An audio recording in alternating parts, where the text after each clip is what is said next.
Hi everybody, welcome back to our chess skills class for our chess club. Thanks for joining us today. Today I'm going to be talking about opening principles. This is part 3 in our many-part course for our club. My name is Brian. I'm a chess enthusiast. I'm a player of chess. I've been a college club chess advisor for almost 20 years.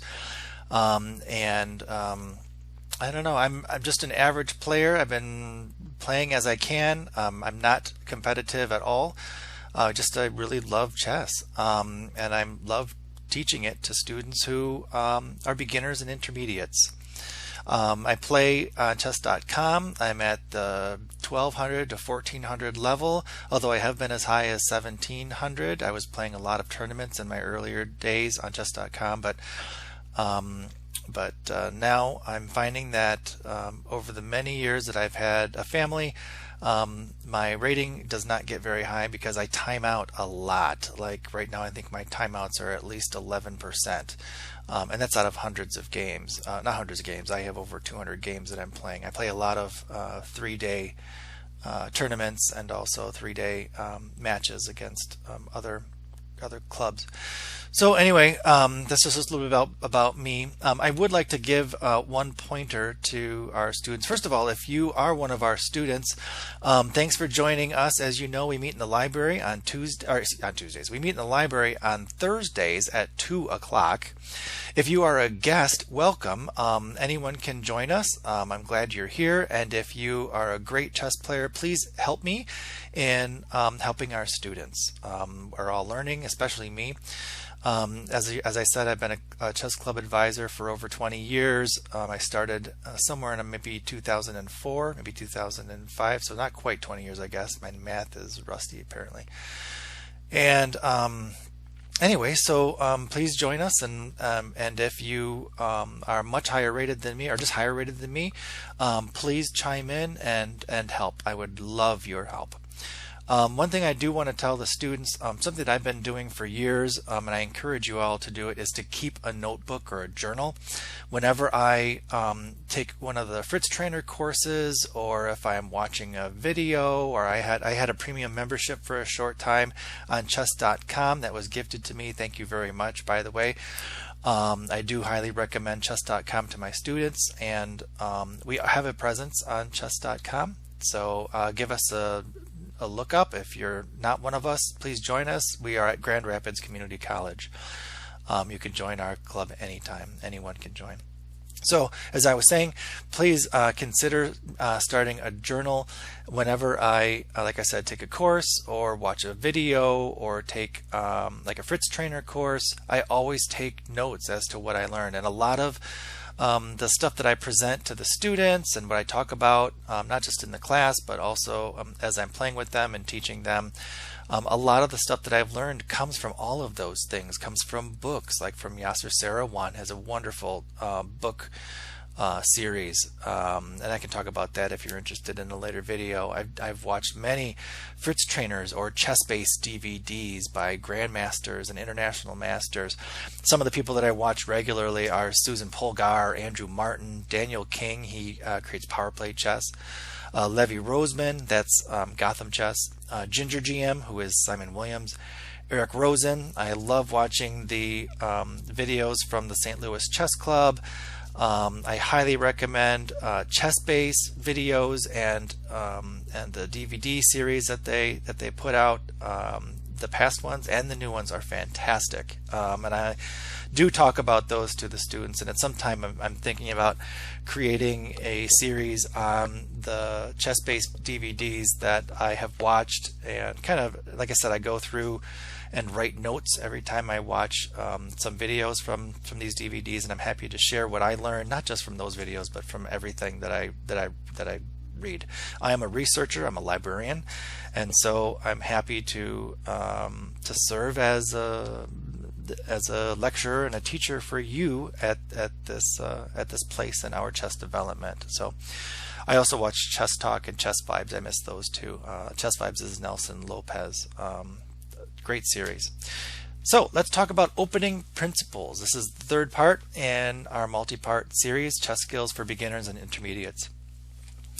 So there are three stages of chess. There's the opening, the middle game, and the end game. Today we're going to focus on opening principles. So in the opening, basically we refer to the first 10 to 12 moves of our game is basically the opening. And there's some things that happen in the opening that are very important. The first thing is we develop our pieces. We want to control the center so that our pieces are more mobile and we have access to the board. So we do that through placing pawns in the center and then also aiming our pieces like our knights and our bishops towards the center to provide support to our center pawns. Another thing we do in the opening that's very important is protect your king by castling. One of the examples I have today is a game that I played in a tournament. I was not paying attention. I did not castle my king and I was checkmated in like, I don't know, 8 to 10 moves. I was shocked. So we're going to go through that the reason why it's important to follow the principles that I'm going to go through with you right now. I have 3 games that I'm going to go through with you at the end of the presentation. Make a few pawn moves but many piece moves. There's a lot of grandmasters that say this over and over. I've heard Andrew Martin say this from time to time, other grandmasters as well. But yes, make a few pawn moves but many piece moves in the opening. Be sure not to bring out your queen too early because it can be kicked around the board and it can give your opponents an opportunity to develop their pieces while kicking your queen around. And what that does for you then is it wastes your time. We refer to that as tempo or tempi. Those are actual pawn moves, or not pawn moves, those are moves in the game, and you can actually get behind in your chess development if you bring out your power pieces like your queen too early and you get kicked around.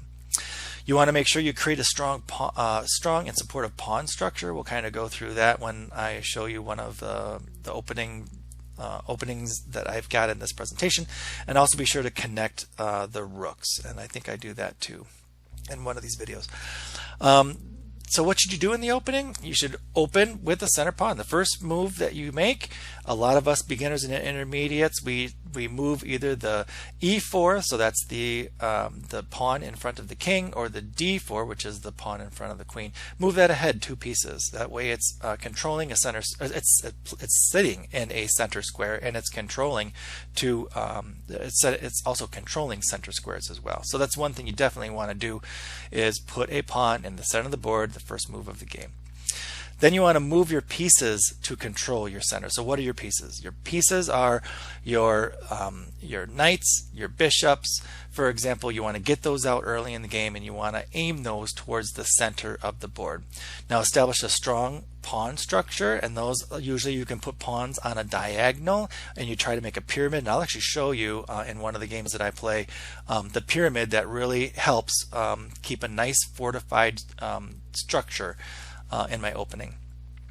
You want to develop your major and your minor pieces. So get both of your knights out there, get both of your bishops out there, develop those early in the game.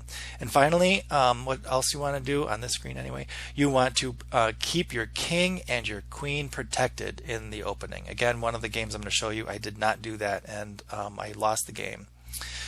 What else should you do? Move your knights before your bishops. It doesn't mean move both knights before both bishops. It just means move a knight, and that you can do that by jumping your pawn. So that's a good piece to get out fairly early. And bishops, obviously, if you're moving either the king's pawn or the queen's pawn first, that's going to open up a line for your bishop. So move those out very quickly in the opening, in the first few moves of the game. Move your knights to the center, and you want to keep those in the center because one of the things I hear, there's this little rhyme that they say, a knight on the rim is dim.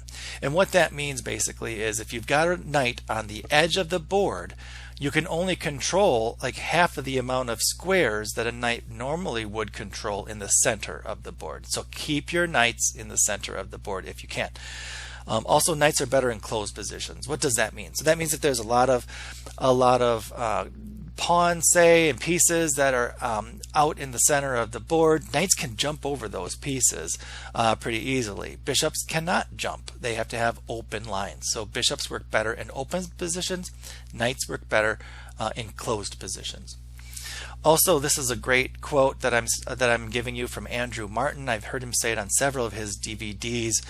One of them that I'll go through with you in a few weeks, I think is fantastic. It's the basic. Is it called Basics of Winning Chess, and then Basics of Winning Chess 2.0. They're both Fritz trainers. I own them both. They're fantastic. The 2.0 is a lot of the same things that he teaches in the first DVD, but he uses more modern examples, because I want to say it's maybe 10 or 12 years past when he first did the DVDs. Both of them are excellent. Anyway, the phrase that he says, I believe it's in both of them, is, and also I think he also says this in his Foxy DVD series. There's a course that you can get in the Foxy series. And he says this in the series, he says, move each piece once before you move a piece twice. Great advice from Andrew Martin. Yeah, you don't want to be moving your pieces or a piece multiple times, because you're going to miss out on your development. And try to develop all your pieces in the opening. Don't just leave your pieces on the back rank. You need to get them out into the game. Also, what do you want to do in the opening? We need to make sure we castle, especially at our level, within the first 10 moves. It's difficult to defend a king when it's stuck in the center. And one of the examples I'm going to show you is why I lost a game. I can't remember if it's a tournament or a match, but I lost it because I wasn't paying attention and I left my king stuck in the center, and there was no way that I could protect it. So you do want to castle your king if possible in the first 10 moves. Then once castled, make sure you keep your pieces on the side of the board where your king is castled. So if you castle king side, try to move your pieces over to your king side so you can support your king. A lot of times I see people, myself included, we may castle on one side or the other, but then we have our pieces on the other side, and that creates opportunities for our opponent to attack us on the side that our king is castled on. So make sure you keep pieces on the side of the board where your king is castled on.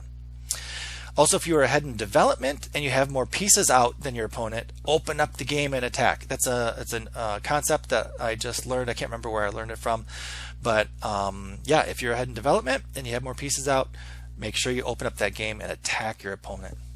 What else should we do in the opening?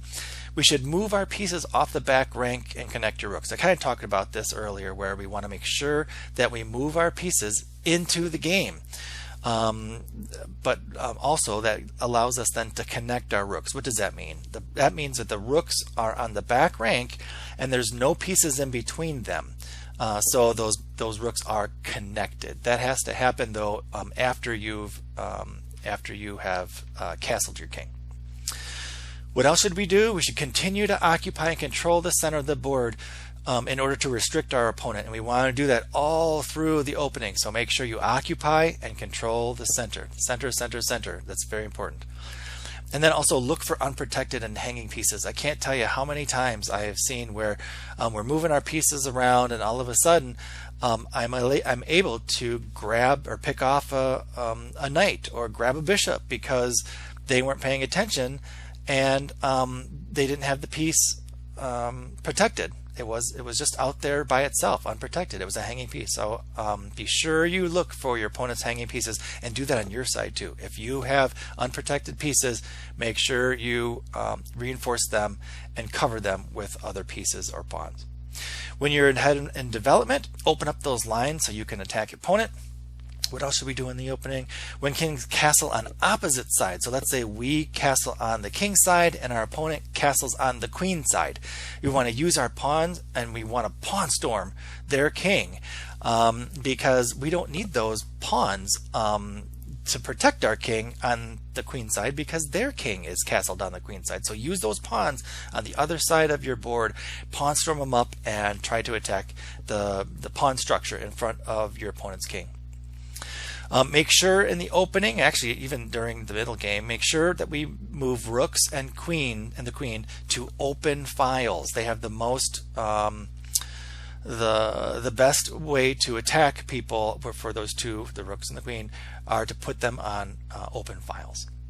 Make sure you have a plan and a clear idea of where you need to go and what you need to do. That's very important in the opening. Just don't make moves just to get through the opening. Have a specific plan and know why you're moving each piece.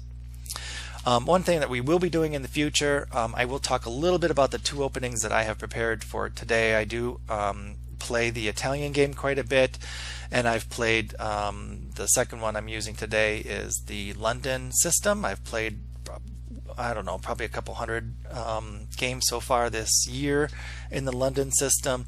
So we will study those in depth in future lectures, but I'm just today going to be going through the opening principles that I just mentioned to you in this presentation. So our next screen is going to give us a, oops, can I copy that? No, I'll go back. Our next part of this this presentation is we're going to analyze a game. Actually, it's not really a game. This is just an example I created in chess.com to kind of go through the principles that I just talked about. But I put it into a game format. And what I did is I used the Italian game as my opening, and then I tried to use Stockfish to respond to what we're playing. So let's kind of go through it. So we lead with the e4 pawn. We put that right in the middle. As I said before, these are the four middle squares of the board, and we want to put pieces in and control the center of the board. So that's why it's important. Also, why this is a good move, the king's pawn opening going to e4 is important because it opens up this diagonal for the bishop, and it also opens up this diagonal for the queen. So very it's probably one of the most, if not the most, played first piece in chess. I've not checked ChessBase to see how many people lead with that, but I bet it's probably the most, if not one of the most. e5 is met by black. Then we play our white knight to f3, and we are attacking black's pawn on e5. What's next? Next is black. I don't know that this is Stockfish's best move. I think I may have moved this incorrectly.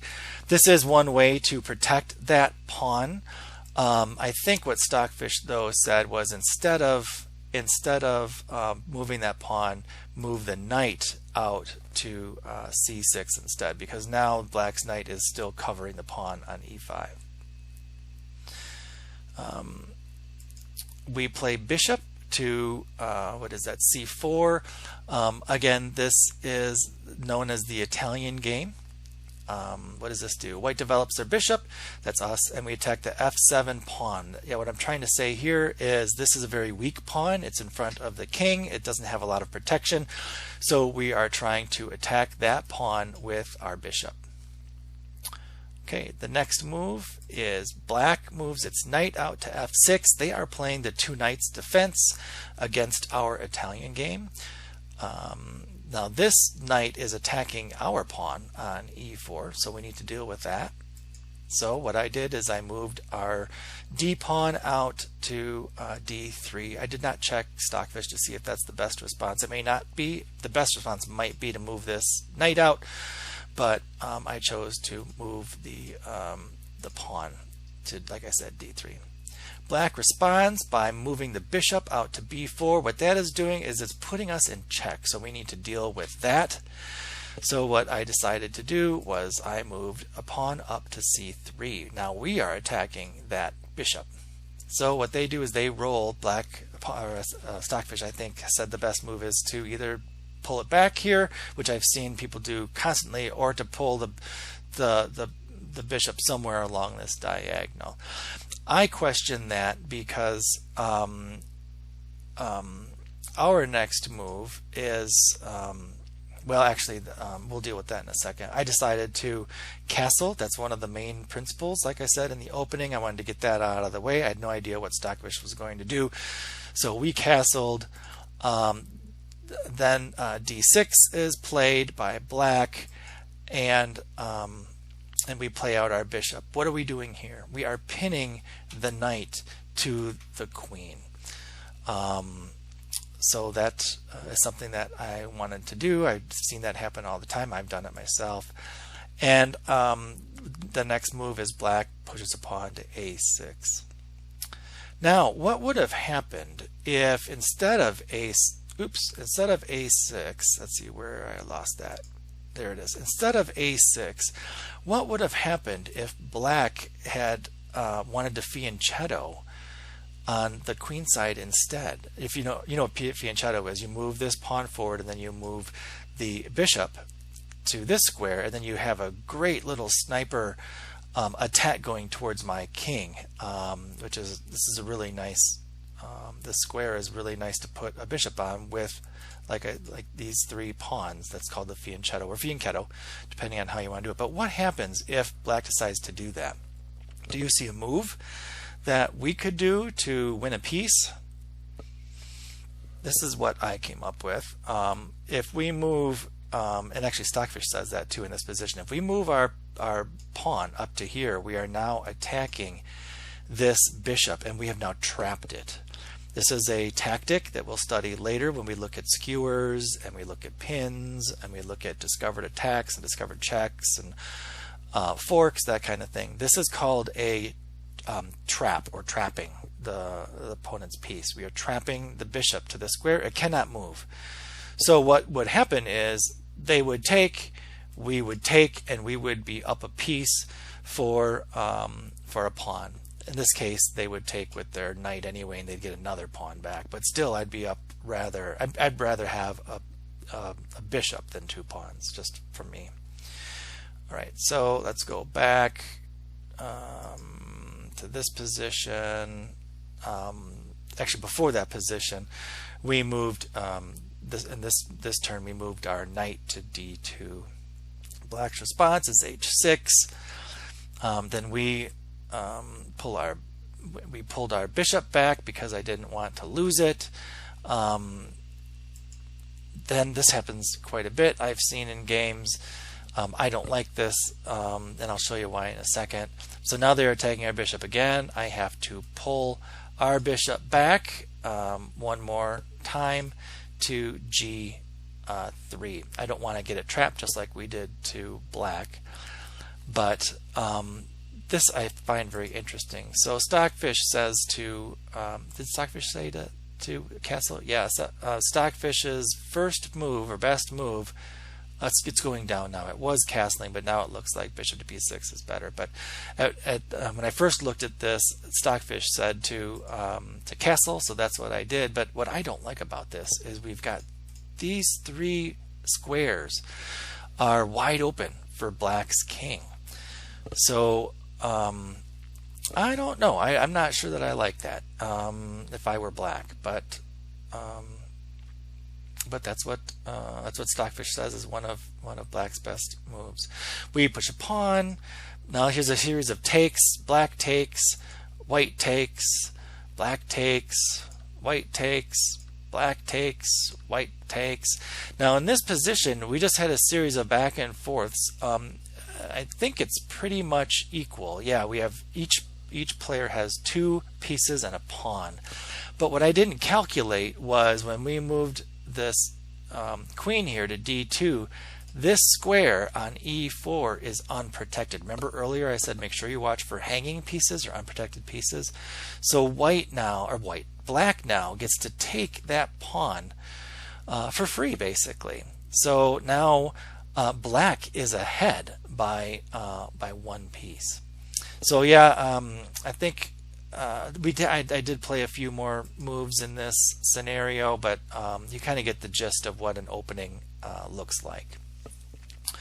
All right, let's go back to our presentation. I think I have another game. I do. Here's another. This is a real game that I played. Like I said, I can't remember if it was a tournament. I don't think it was a tournament. I think it was a match with another club. But I was really disappointed in myself because first of all, I was playing someone who was 996, and knowing that I usually play in the 12 to 1400s, I thought, oh, I can win this for our team, no big deal.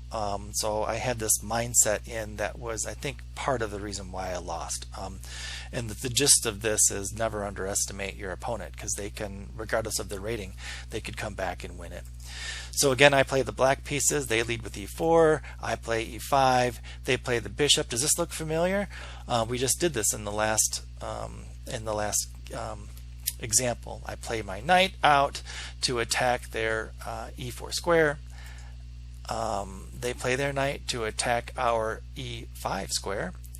So now the openings are white is playing again the Italian game like we were playing before, and we are playing the two knights defense. Next, they are moving their queen. When I was playing this game, it was a daily game, so I think this one was maybe 3 days in between each move, and because I have such a lot of games that I play, sometimes I don't notice the the plans, I guess, that I should pay more attention to.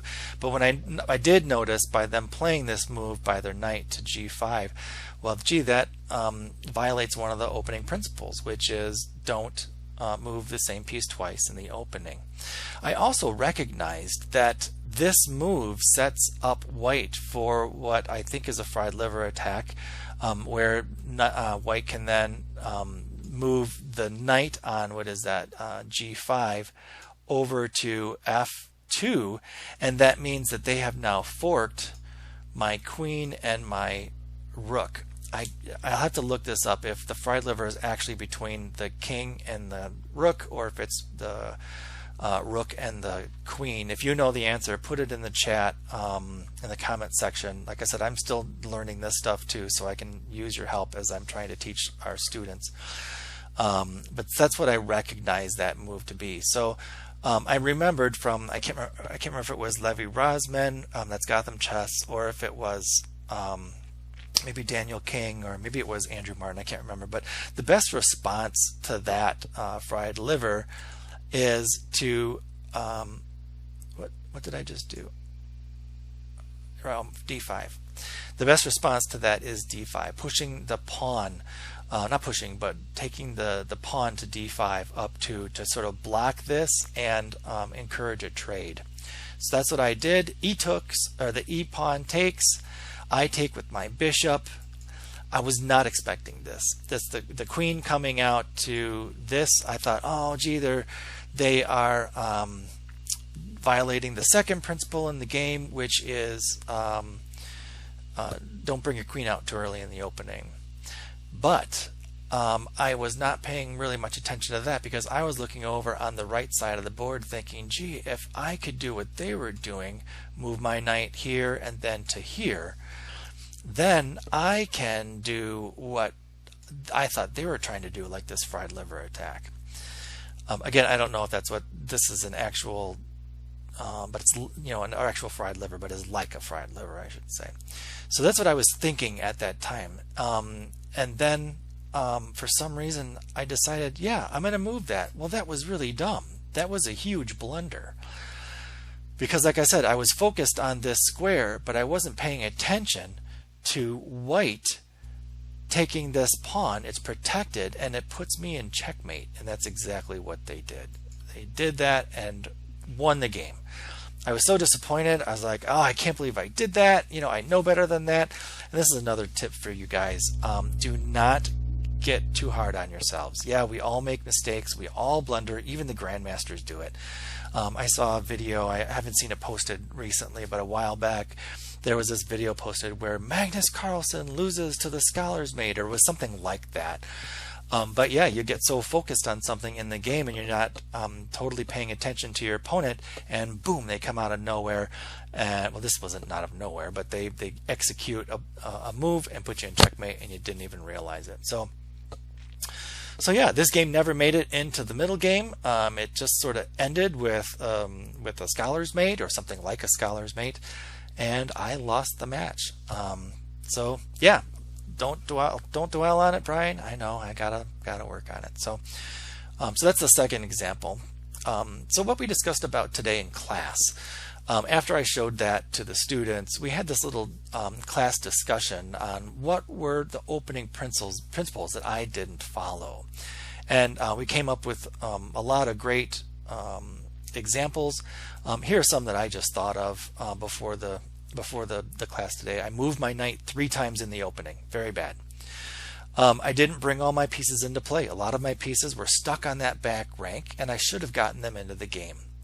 Another thing I didn't do is I didn't castle my king. It was stuck there in the middle. It was right out there for checkmating, and I just was focused on other things, and I should have followed the opening principles. Like I said earlier, my desire for the king rook fork cost me the game, and I didn't notice what my opponent was doing. Always, like in the first video maybe, or the second video of this series, I talk about before you make a move, what is your best move, but then also before you move it, what is your what is the plan that your opponent is trying to execute? What are they thinking? Had I thought about that, I probably would have noticed what their the combination, it wasn't a combination attack, but the attack from the bishop and the queen with the reinforcement from the knight. I should have seen that, and I did not. So what is your opponent doing?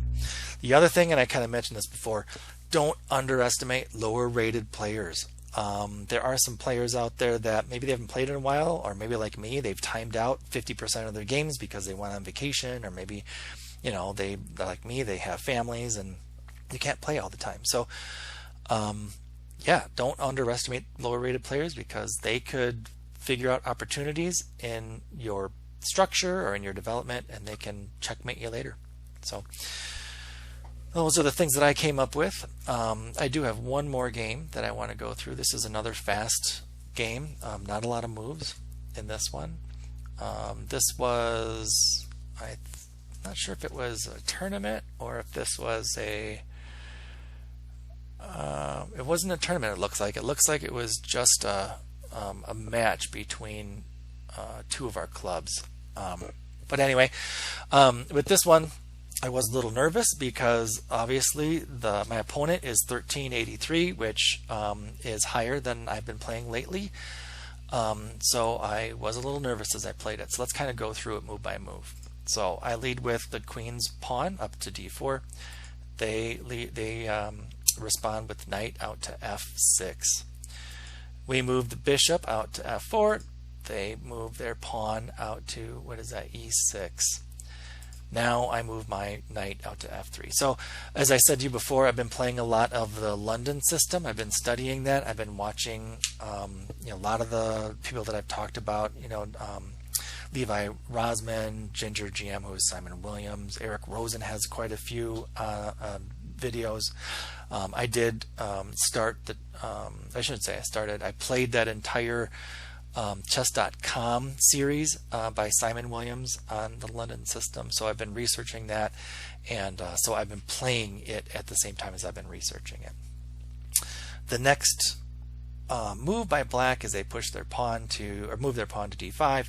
I play my pawn to e3, and they move their bishop out to d6. One thing I remember from, I think it was both Levi Rosman, Gotham Chess, and Ginger GM, Simon Williams, they both have said that in the case of black playing a bishop in this sort of configuration out to d6, don't take it with your bishop. They're saying there's a better move, which is to rock your bishop back. And the reason is because if they decide to take your bishop, then you can come back and retake with the pawn, and then you've opened up your H file for a good attack on the king side. So I did exactly what I remembered from, like I said, Levy and Simon, and I moved my my bishop back. So their bishop takes, my H pawn takes, which again opens up the file for my rook. The next move was knight to d7. I respond with my bishop. For the London opening, what we're trying to do is we're trying to create a pyramid with our pawns. The bishop goes here. Initially, the black squared bishop goes here, and then we castle. Another thing I've been experimenting with is pushing this pawn up to c4 and then moving the knight up to b3. And the idea behind that is sort of in the Jobava system, one of the first moves is the Jobava London system is you move your knight to b3, then you move it here to to b5, and then you come in Because remember, your bishop, your black squared bishop is still on this file, this diagonal, and by moving your knight all the way to here, then we've forked. Shoot, my mouse hit the monitor. Now we're forking the knight. Our knight is forking black's king and rook. So that's one of the nice things about the Jobava system. I don't have the Jobava London system DVD from ChessBase. I'm hoping to buy that soon. Once I do, I'll review it, or I'll probably watch it and I'll take notes, and then I'll share what I learned with you on that one. Again, ChessBase DVDs, love them. They are fantastic. They're also known as Fritz trainers. They use ChessBase Reader if you don't have a full version of ChessBase. ChessBase is kind of expensive, but well worth it if you're a serious chess player. I have the full version of ChessBase. But if you don't want to buy it, you can get the free ChessBase Reader and still use the DVDs, and they're fantastic. So, all right, enough said about those. All right, so where are we? Again, like I said, I moved my bishop to d3 and the eventual setup of this pyramid. They played b6. I played my knight to d2 because I'm trying to provide more support. This is actually one of the things that we do in the regular London system, is we move our knight to here and not out here. Although I have seen lines where you have done that. I've seen this knight to d2 a lot. They have now fianchettoed their queenside bishop. That means that they move their bishop here, and they have these 3 pawns in front of it. And what that does to us, we have to be careful, because they've got this sniper now from the queen side just peering down onto what would be the square in front of our king, or if we move this pawn, a direct hit on the rook. But my plan for this is, now that this rook is on an open file, I'm planning to castle queenside. So that doesn't really worry me too much. So I need to free up the back rank, because like I said, my plan is to castle. I was interested to see that black did castle on this side with my open file and my rook peering down. Apparently he was not too worried about it. So I have also learned from, I want to say definitely Levy Rosman, but also maybe Simon, that this square right here is a fantastic square for us to control, because if I understand Levy correctly, the idea is if black attacks with his knight, then we can take back with our pawn, and then what that's doing is putting pressure, not just pressure, but we're attacking the knight, and then they have to kick the knight out of there. And that means that this square right here is ripe for us to take and hopefully checkmate with our, why do I keep doing that? Checkmate with our queen with this type of movement. So again, we move the knight up there. He moves his knight back, which I was surprised to see, because again, part of our plan pivots on this one square right there. So we move our queen here, peering down to this square. This was a blunder. I think he was just thinking, I got to kick his queen out of there, but it was too late, because I saw the checkmate and moved my queen to h7 and checkmated him. So I hope those 3 examples gave you an idea of what to do in the opening. Again, like I said, move a pawn into the center of the board. We want to move our pieces to control or be in the center of the board, even throughout the beginning. This game, I would say we were both through the opening at this point. This was move 12. We had just started the middle game, in my opinion, and maybe I'm wrong, but that's my interpretation anyway. And although I did not castle yet, I was planning to do that queenside. But anyway, those were some of the principles. One thing that I would have done had this game gone longer, like I said, I would have castled on the queen side, therefore connecting the rooks. What black would have had to do at some point is move his queen out of there, and then he's connected the rooks. Um, what else? Yeah, I try not to move the pieces more than once. These doubled pawns, I try to stay away from generally, but in this case, because of this open file for my rook, that's why I didn't really worry about it. And this game shows that that really worked to our advantage because we could checkmate the king with our queen in this protected square. So I think that about does it. Like I said, if you want to join us, we meet in the Library and Learning Commons at 2 o'clock on Thursdays. I will record these so that I know there's many students who can't attend the class at 2 o'clock on Thursday. So I'll record these. You can watch them on YouTube. For those of you who are obviously better than me, please help me out. Put comments in the comments about what I missed. I'm learning too, and I do appreciate your help. So guests, you do not have to be a student at our college. We are Grand Rapids Community College. Our group is open to everybody, and thank you so much for joining me today. Thank you, students, for coming to the class today, and I hope you all have a wonderful evening. So take care. Thank you. Bye-bye.